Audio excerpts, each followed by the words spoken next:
얘들아, 엄마가 요즘 밤마다 책상 앞에 앉아서 뭘 자꾸 적으니까 궁금했지? 혹시나 해서 말인데, 변호사 불러서 유언장 쓰는 거 아니냐고 가슴 덜컥했던 거 나 다 알아. 지난주에 막내 너 부엌 문틈으로 몰래 엿보다가 눈 마주쳤잖니. 괜찮아, 괜찮아. 엄마 아직 팔팔해. 어제도 시장 갔다 오면서 계단 2칸씩 뛰어 올라왔다고. 근데 말이야, 요새 부쩍 이런 생각이 들더라고. 세상 사람들은 죽을 때 뭘 남기려고 애를 쓰냐. 땅 문서, 통장 잔고, 아파트 등기부등본. 그런 거 있으면 좋지. 나도 너희한테 그런 거 물려주고 싶었어. 근데 있잖아. 엄마 손에 쥔 거라곤 이 주름진 손바닥이 전부야. 그런데 신기하지? 어느 날 저녁이었어.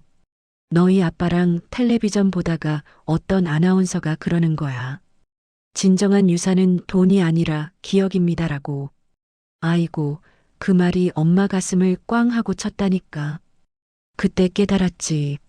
아, 맞다. 내가 너희한테 줄 수 있는 건 빌딩이 아니라 비빔밥이구나. 땅 문서가 아니라 된장찌개 한 그릇이구나. 통장 잔고가 아니라 추운 겨울날 후루룩 마신 설렁탕 국물의 온기구나. 그래서 엄마는 결심했어. 변호사 대신 메뉴판을 펼치기로. 유언장 대신 맛의 유서를 쓰기로 말이야.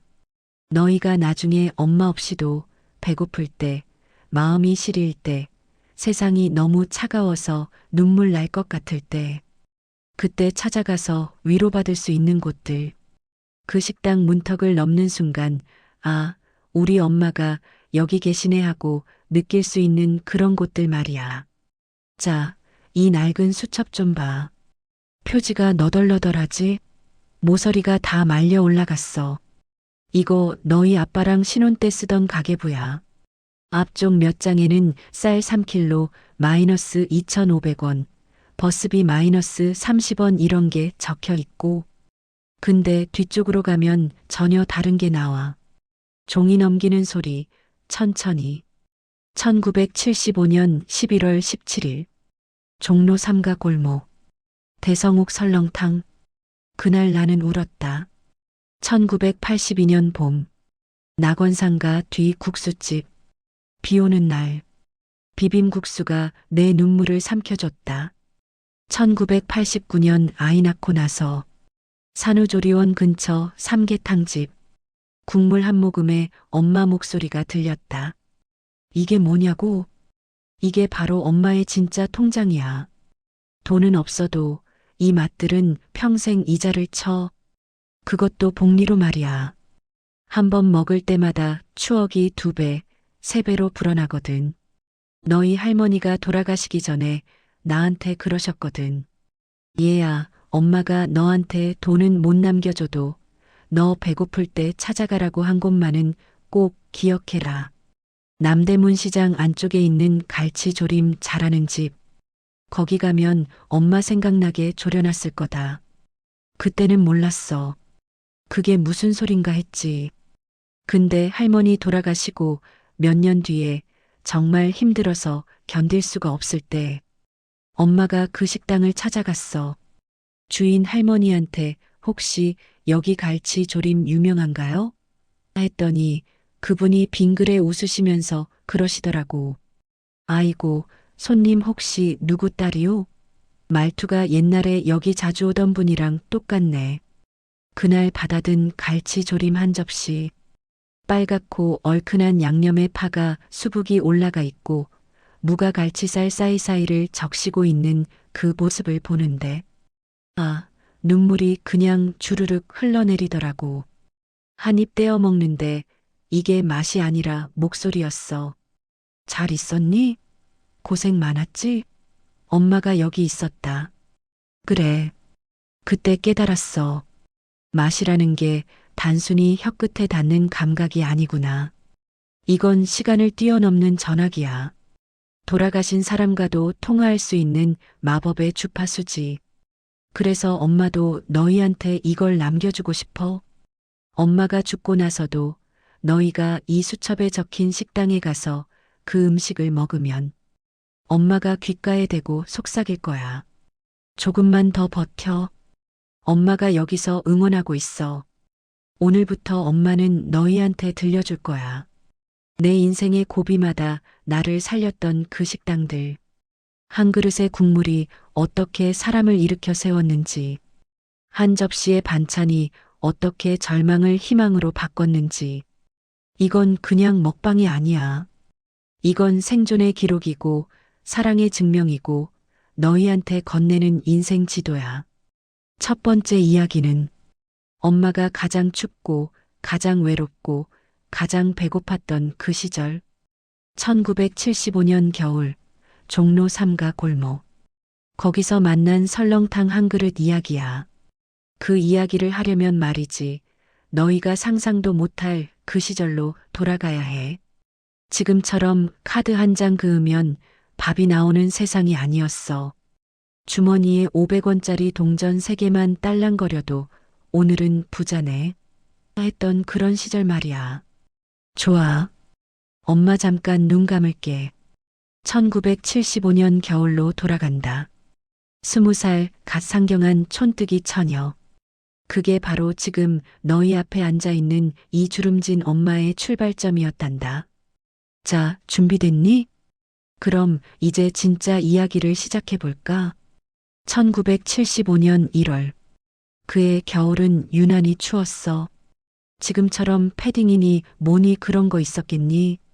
엄마가 가진 거라곤 고향에서 가져온 낡은 개량한복 두루마기 한 벌. 안감이 다 떨어져 나가서 바람이 그냥 쌩쌩 들어왔지. 종로 3가 격리학원. 그 시절에는 그게 출세의 지름길이었거든. 타자랑 주판이랑 부기를 배우면 은행이나 회사에 취직할 수 있다고 했어. 엄마는 매일 아침 7시 반 버스를 타고 청량리에서 종로까지 1시간 반을 꼬박 흔들려 왔단다. 근데 있잖아.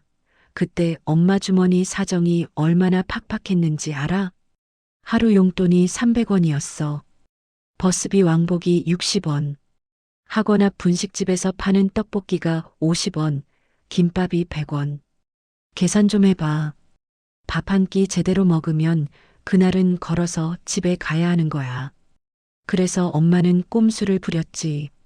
아침은 고향에서 엄마가, 아니, 너희 증조할머니가 보내주신 보리쌀로 죽을 쑤어 먹고, 점심은 시장 귀퉁이에서 파는 옛날 빵 3개에 자판기 커피 한 잔.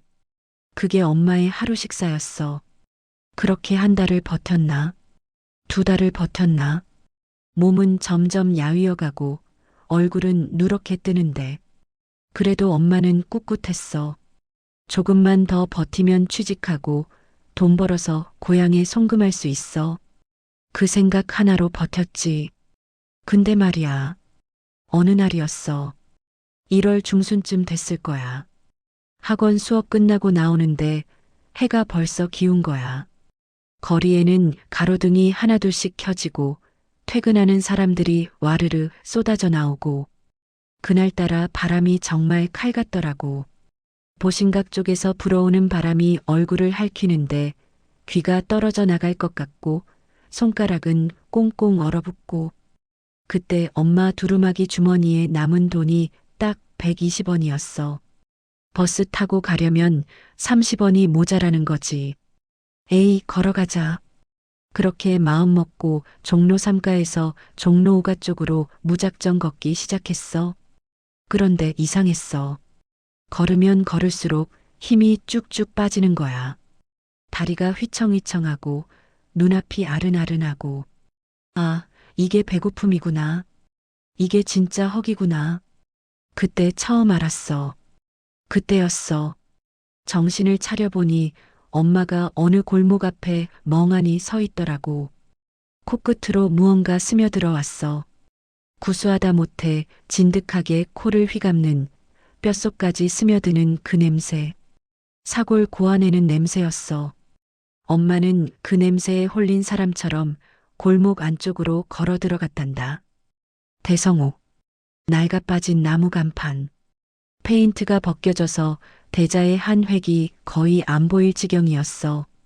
유리문에는 김이 뿌옇게 서려 있고 안에서는 사람들 숟가락 부딪히는 소리가 들려왔지. 엄마는 그 문고리를 잡았어. 따뜻한 공기가 확 밀려나왔어. 아, 그 순간을 어떻게 설명하지? 겨울바람에 시달리던 얼굴에 온기가 닿는 순간, 그건 그냥 온도가 아니었어.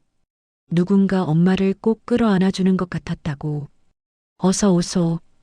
여기 앉소.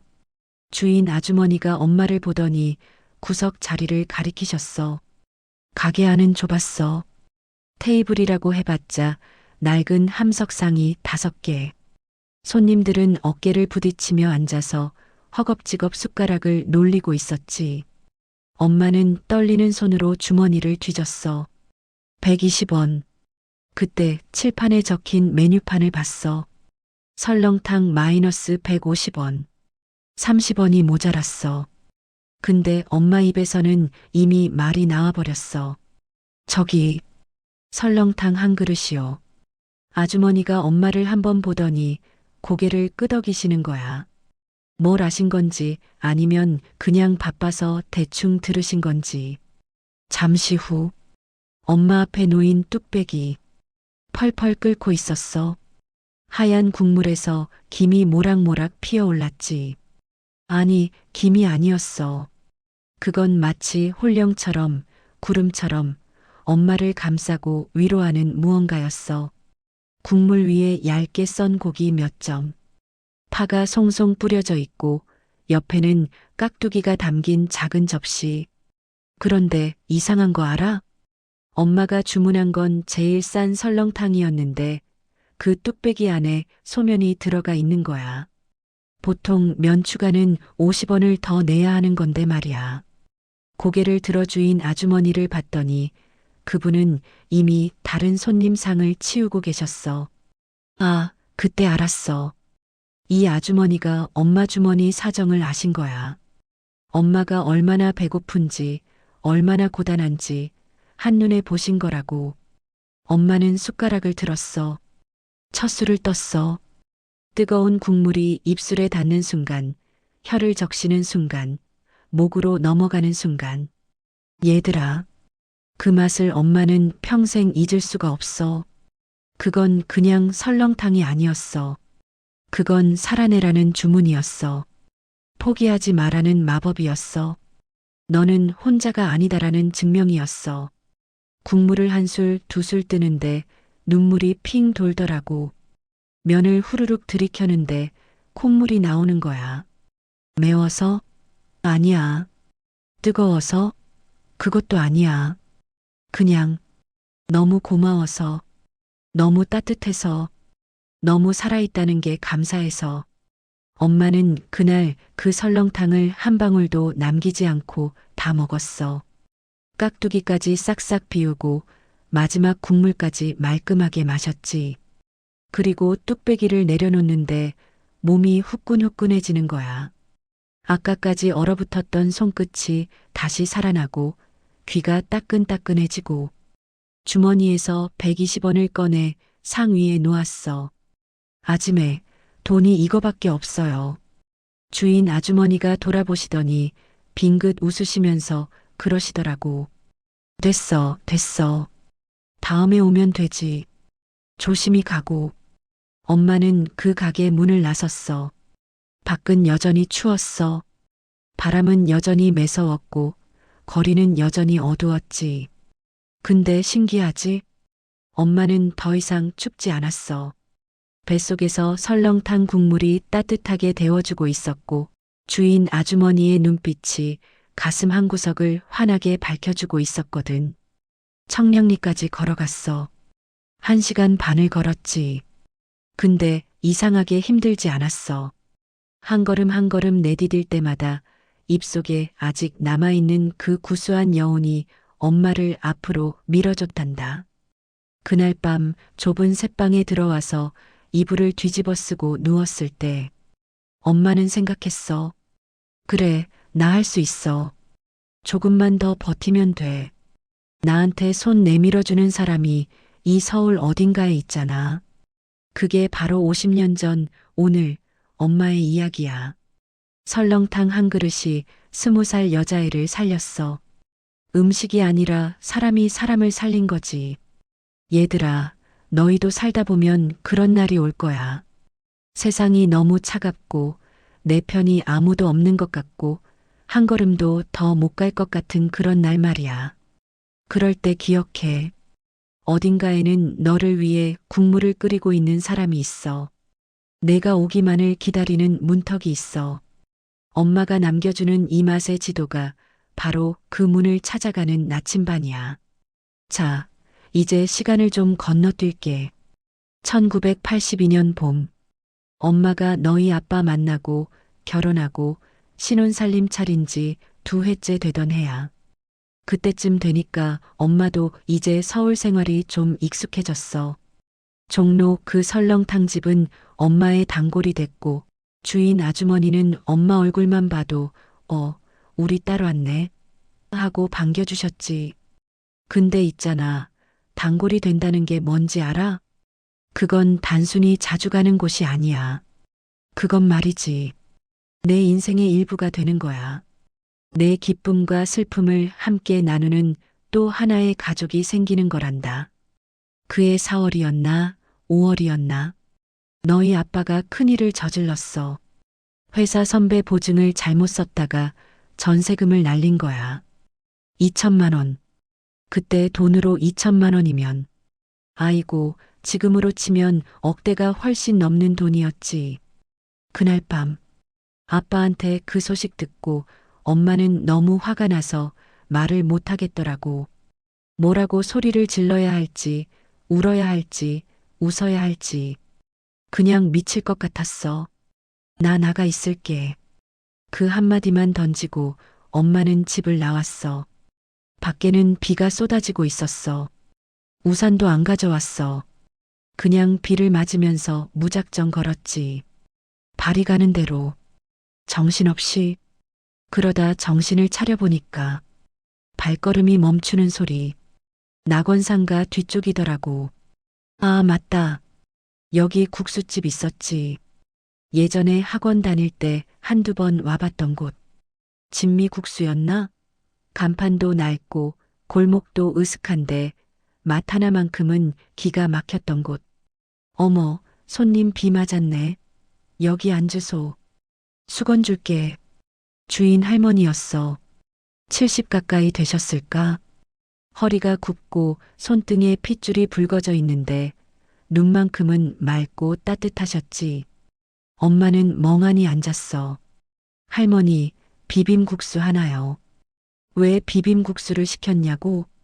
엄마도 몰라. 그냥 그때 뭔가 맵고 짜고 시고 새콤한 걸 먹어야 할 것 같았어. 이 속이 후련해지려면 자극이 필요했던 거지. 할머니는 말이 없으셨어. 그냥 묵묵히 국수를 삶으시고 양념장을 만드시고 오이며 상추며 깻잎을 채 썰어 얹으셨지. 가끔 엄마 쪽을 슬쩍 보시는데 그 눈빛에 다 담겨 있더라고. 무슨 일 있구나. 힘들구나. 말은 안 하셨어도 다 아시는 거야. 엄마 앞에 놓인 스테인리스 대접. 빨갛게 묻혀진 국수 위에 오이채, 상추채, 깻잎이 수북이 얹혀 있고 반숙 달걀이 톡하고 올라가 있었어. 옆에는 육수 한 주전자. 비벼 먹어도 되고 국물 부어 먹어도 되고 내 맘대로 해. 할머니 말씀이 딱 그랬어. 내 맘대로 해. 그 말이 왜 그렇게 위로가 되던지. 엄마는 젓가락을 들었어. 비비기 시작했지. 빨간 양념이 국수에 착착 감기고 채소들이 뒤섞이고 그러다가 그냥 눈물이 나오기 시작하는 거야. 뚝뚝뚝. 국수 위로 눈물이 떨어졌어. 그래도 엄마는 먹었어. 한 젓가락, 두 젓가락. 입 안가득 밀어 넣었지. 매웠어. 혀가 얼얼하고 목구멍이 화끈했어. 근데 이상하게도 그 매운맛이 시원하더라고. 국수를 씹으면서 엄마는 울었어. 아이고, 우리 돈 다 날아갔네. 아이고, 이제 어떡하지? 아이고, 우리 언제 또 집장만 하나? 한 젓가락 먹고 울고 또 한 젓가락 먹고 울고. 할머니는 아무 말씀 없으셨어. 그냥 옆에서 조용히 지켜보고 계시다가 육수 주전자를 들고 오셔서 엄마 옆에 놓으시더니 등을 한번 툭 두드려 주셨어. 그게 다였어. 말 한마디 없으셨어. 그냥 등을 한번 툭. 근데 얘들아, 그게 엄마한테는 온 세상의 위로였어. 국수를 다 비우는데 30분도 더 걸렸을 거야. 중간중간 울다가 또 먹다가 육수 부어 마시다가 또 울다가 그렇게 빨간 국물까지 다 들이켜고 나니까 이상하게도 마음이 좀 정리가 되는 거야. 그래, 돈이야 다시 벌면 되지. 사람이 다친 것도 아니고 우리 건강한데 뭐. 아빠도 고의로 그런 게 아니잖아. 선배 믿고 도와주려다가 이렇게 된 거지. 그릇을 내려놓고 일어서는데 할머니가 엄마 손을 잡으시더라고. 다음에 또 와. 힘들면 언제든 와. 손등에 핏줄이 붉어진 그 손이 엄마 손을 꼭 쥐고 있었어. 얘들아, 그 순간을 어떻게 설명해 줄까? 할머니 손이 차가웠는데 그 안에서 뜨거운 온기가 느껴졌어. 마치 괜찮아. 살다 보면 다 그런 거야. 넌 혼자가 아니야 하고 말하는 것 같았지. 엄마는 비빔국수값 500원을 내고 밖으로 나왔어. 비는 멈춰 있었어. 거리는 비에 젖어 반들반들 빛나고 공기는 상쾌하고 아까까지만 해도 세상이 무너진 것 같았는데 이상하게 다시 살만하다는 생각이 들더라고. 집으로 돌아갔어. 아빠는 거실 바닥에 풀썩 주저앉아서 머리를 싸매고 있었어. 엄마가 들어오니까 고개를 확 들더니 눈이 빨개져서는 미안해. 내가 잘못했어. 정말 미안해. 엄마는 아빠 앞에 앉았어. 괜찮아. 다시 벌면 되지 뭐. 아빠가 놀란 얼굴로 엄마를 봤어. 당신, 화 안 나? 화? 나지. 진짜 속에서 불이 나는 줄 알았어. 근데 국수 한 그릇 먹고 왔더니 불이 좀 꺼지더라. 그날 밤 우리 부부는 밤새 이야기를 했어. 어떻게 다시 일어설 건지, 어떻게 돈을 모을 건지, 어떻게 다시 시작할 건지. 그리고 5년 뒤 우리는 정말로 다시 전세금을 모았어. 아빠는 밤낮 없이 일했고 엄마도 파트타임 일을 2개나 했지. 하나도 안 쓰고 아끼고 아껴서 말이야. 그 5년 동안 엄마는 그 국수집에 10번도 넘게 갔어. 힘들 때마다, 지칠 때마다, 포기하고 싶을 때마다. 할머니는 늘 같은 말씀을 하셨어. 또 왔네. 앉아. 국수 삶아줄게. 그리고 엄마가 다 먹고 나면 꼭 이렇게 말씀하셨지. 잘했어. 버텼네. 조금만 더 가봐. 얘들아, 그게 바로 단골이야. 단골은 음식을 파는 곳이 아니야. 인생을 함께 버티는 전우야. 내가 무너질 때 붙잡아주는 난간이야. 내가 다시 일어설 힘을 충전하는 보급소야. 너희도 살다 보면 꼭 그런 곳을 만들어야 해. 내가 망가졌을 때 갈 수 있는 곳. 내 꼴이 말이 아니어도 따뜻하게 받아주는 곳. 아무 말 안 해도 다 알아주는 곳. 그게 바로 엄마가 너희한테 남기고 싶은 진짜 유산이야. 참, 그 할머니 말이지. 2000년대 초반에 돌아가셨어. 엄마가 마지막으로 찾아갔을 때 가게는 이미 문을 닫은 뒤였지. 그래도 괜찮아. 할머니가 남겨준 그 맛, 그 위로, 그 따뜻함은 아직도 엄마 혀끝에 생생하거든. 그리고 이제 그걸 너희한테 물려주는 거야. 자, 이제 엄마 이야기는 여기까지야. 자, 이제 엄마 이야기는 여기까지야. 아니, 정확히 말하면 오늘의 이야기는 여기까지지.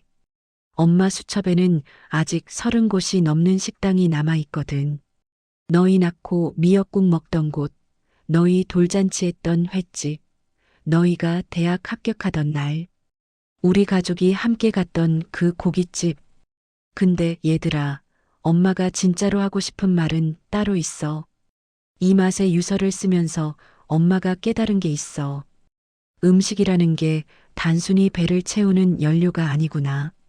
이건 시간을 담는 그릇이고, 사랑을 전하는 언어고, 기억을 새기는 펜이더라고. 너희 할머니가 끓여주시던 김치찌개의 맛을 엄마는 아직도 기억해. 할머니 돌아가신 지 10년이 넘었는데도 말이야. 가끔 어떤 식당에서 김치찌개를 먹다가 문득 그 맛이 스치면 엄마는 눈물이 나려고 해. 아, 할머니 생각나네. 그게 바로 맛의 마법이야. 엄마도 언젠가는 이 세상을 떠날 거야. 어쩌면 10년 뒤일 수도 있고, 20년 뒤일 수도 있고, 운 좋으면 30년은 더 살 수도 있겠지. 근데 확실한 건 언젠가는 너희 곁을 떠난다는 거야. 그때 너희가 엄마를 어떻게 기억해줬으면 좋겠냐고? 거창한 거 필요 없어. 우리 엄마는 요리를 정말 잘했어. 그런 거 아니야. 솔직히 엄마 요리 실력 그저 그랬잖아. 우리 엄마는 정말 현명한 분이었어. 그것도 아니야. 엄마 인생 되돌아보면 실수투성이거든. 그냥 이렇게 기억해줬으면 좋겠어. 우리 엄마는 맛있는 거 먹을 때 정말 행복해 하셨어. 그리고 우리랑 함께 먹는 걸 세상에서 제일 좋아하셨어. 그거면 충분해. 얘들아, 이제 너희 차례야. 오늘부터 너희도 너희만의 맛의 지도를 그리기 시작해. 엄마처럼 대단한 경험일 필요 없어.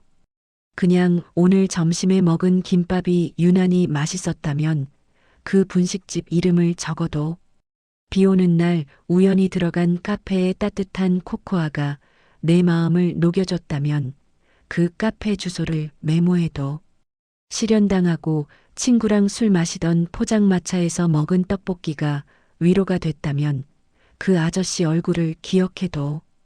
그리고 말이야, 제발 이것만은 꼭 해줘. SNS에 올리려고 사진만 찍지 말고 진짜로 맛을 음미해. 혀끝에 닿는 그 온도, 코끝을 스치는 그 향기, 목구멍을 넘어가는 그 감촉. 그걸 내 몸으로 기억해. 내 세포에 새겨둬. 왜냐면 사진은 색이 바래도 맛의 기억은 절대 바래지 않거든. 그리고 단골 식당을 하나 만들어. 꼭 비싼 곳일 필요 없어. 내가 힘들 때 별 생각 없이 발길이 향하는 곳. 주인장이 내 얼굴을 알아보고 또 왔네? 하고 반겨주는 곳. 그게 너희 인생의 앵커야. 배가 떠내려가지 않게 붙잡아주는 단말이야. 세상이 아무리 빠르게 변해도 그 식당 문을 열고 들어가는 순간만큼은 내가 내 자리에 안착할 수 있을 거야. 엄마가 왜 이런 이야기를 하는지 알아? 돈은 있다가도 없어져. 집도 팔면 남의 것이 돼. 심지어 사진도 파일이 깨지면 날아가 버리잖아. 근데 맛의 기억은 달라. 그건 절대 누가 뺏어갈 수 없어. 세금도 안 나가. 도둑이 훔쳐갈 수도 없지. 내가 눈 감고 그 맛을 떠올리는 순간, 그때 그 시간, 그때 그 사람, 그때 그 감정이 통째로 되살아나거든.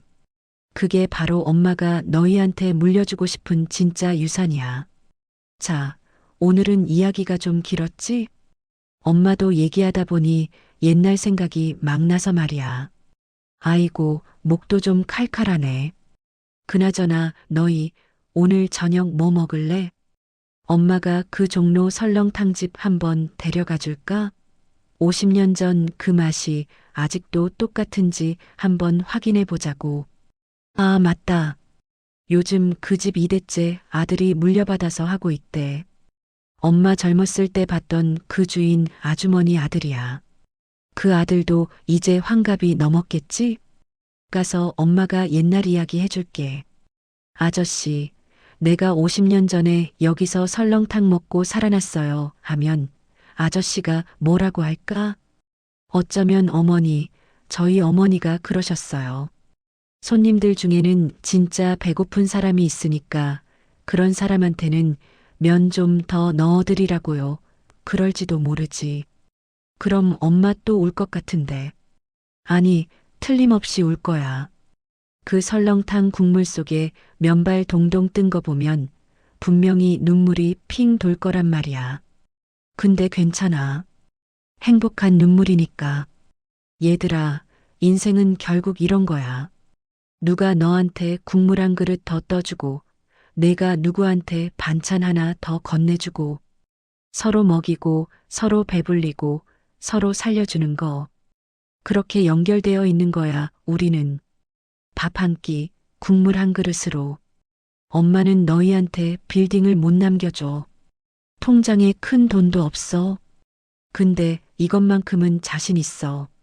너희가 세상 어디를 가든 배고프고 외롭고 힘들 때 너희를 따뜻하게 품어줄 식당들의 지도를 남겨줄 수 있어. 그 지도만 있으면 너희는 절대 혼자가 아니야. 그 문을 열고 들어가는 순간 엄마가 거기 있을 테니까. 자, 그럼 오늘 이야기는 여기까지. 다음 주에는 너희 아빠랑 처음 데이트했던 그 바닷가 횟집 이야기를 해줄게. 우리 둘이 얼마나 촌스러웠는지 몰라. 횟집에서 회는 안 먹고 라면 끓여 먹었거든. 오늘 저녁 7시에 종로에서 보자. 설렁탕집 앞에서. 엄마가 먼저 가서 자리 잡고 있을게. 너희 오면 뜨끈한 국물 한 그릇씩 시켜놓고 기다릴게. 그때까지 감기 조심하고 밥 잘 챙겨 먹고. 사랑한다, 우리 아가들. 엄마의 맛의 유서. 첫 번째 장 여기서 마칩니다. 얘들아, 나중에 엄마 없어도 그 설렁탕 한 그릇 먹으면서 가끔 생각해줘. 우리 엄마도 이 맛 좋아하셨지 하고. 그것만으로도 엄마는 충분히 행복해.